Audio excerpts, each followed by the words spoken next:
Palavrão no ar, tudo bem com vocês, galera? Vamos que vamos. Ó, desafio é para isso, né, gente? Para vocês lerem o conto e depois a gente conversa. Eu tento iluminar o conto para vocês. Já tivemos dois desafios.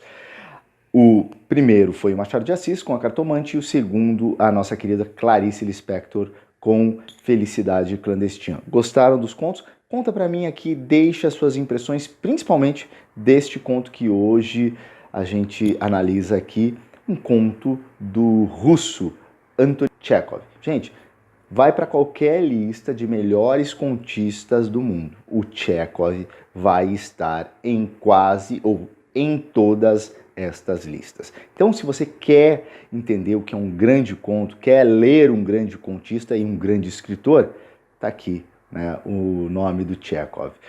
Eu acho que pouca gente não, mas menos gente conhece o Chekhov do que conhece Dostoiévski e Tolstói, né? Mas o Chekhov tá ali também, cara, em pé de igualdade com esses dois grandes russos. Então, não perde a oportunidade de ler este conto que te leva 5 minutos da vida e te dá, né, 500 anos de alegria.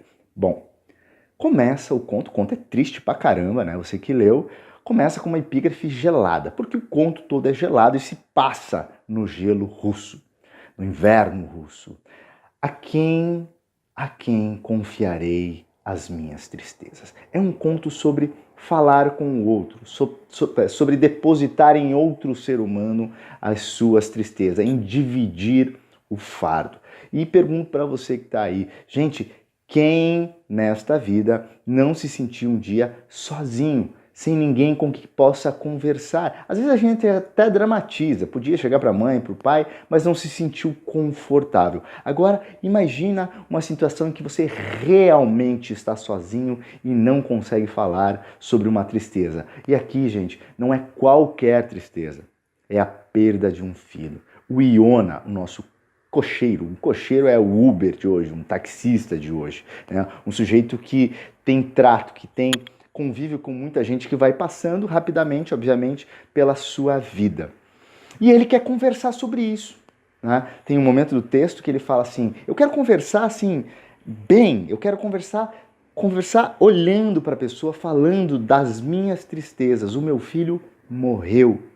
É injusto nessa vida um pai sobreviver a um filho, pensa ele, né? A gente tem aquele narrador em terceira pessoa que vai entrando na cabeça do Iona. O Iona é um sujeito muito simples. E aí eu quero que vocês prestem atenção à genialidade do Chekhov, né? O contexto, né, do século XIX russo nos traz um pouco dessa cidade, principalmente quando a gente fala em São Petersburgo, que foi uma cidade montada para ser como uma capital europeia. São Petersburgo vai trazer essas luzes, essas ruas iluminadas, e essa sensação de que você foi engolido, né, nesse meio urbano. Então, a velocidade dos cocheiros, as luzes que vão enfeitiçando as pessoas, tudo isso era muito retratado nos romances do século XIX. Tá? O que vai acontecer aqui é que esse personagem vai, né, ser engolido por essa cidade. É muito barulho para quem saiu, diz o texto, né, do meio rural. Tá? Então, essa transformação é bem característica da Rússia do século XIX, principalmente em Moscou, né, onde estava a aristocracia, e a cidade que foi feita para ser uma cidade moderna, como as cidades europeias que estavam passando pelas revoluções industriais e burguesas, que é São Petersburgo. Então, esse é um dado histórico bem interessante para você apreciar no conto. O que vai acontecer a partir daí? O Iona quer falar com alguém. E entram lá jovens, justamente para contrastar, né, a força, a vitalidade dos jovens, que não querem conversar, não querem saber da vida do Iona. Né? E, gente, vamos pensar, isso é o século XIX, a gente vive no século XXI e a gente conhece muito bem isso. Você não sai se retratando, você não sai abrindo o peito, conversando com qualquer um na rua. E é isso, essa solidão, que era diferente, obviamente, a gente pode imaginar na vilazinha, né, rural da onde veio Iona, aqui ele não consegue espaço para se abrir e para contar a sua tristeza. E isso faz com que ele, percebam também isso no conto, ele vai se identificando cada vez mais com o cavalo e vai se animalizando.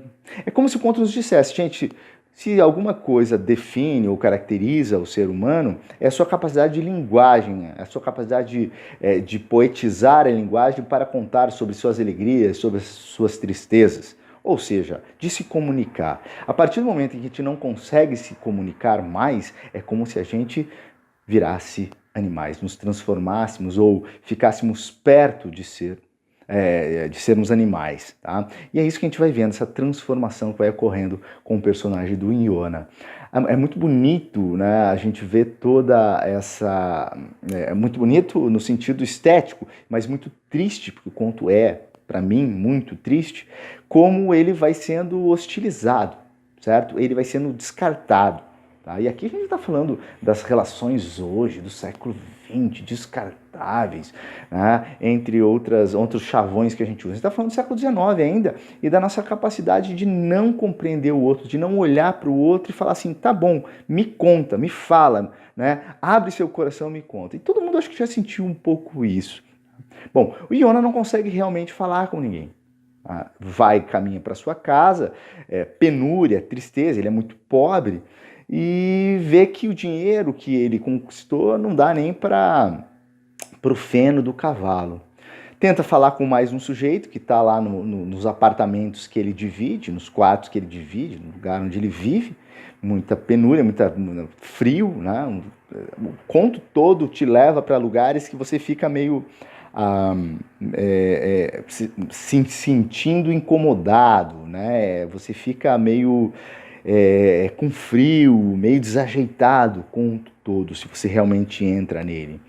E daí o final, né, simbólico, que é quando ele olha para o cavalo dá uma suspirada, ele fala, você já imaginou se um potrinho seu morre? Cara, agora imagine o desespero de um ser humano que, né, no seu delírio vai, né, na sua tristeza profunda, o único interlocutor que ele consegue é um animal, é um cavalo. Bom, você vai me dizer, vai me responder, bom, eu vejo muito isso, pessoas solitárias que têm bichos de estimação e tal, talvez seja por aí, né, um pouco desse retrato da solidão humana e da incomunicabilidade humana. Então, é um conto que, para mim, dos 4 que eu selecionei para vocês, é um conto que, para mim, é genial por conta dessa observação e de conversar sobre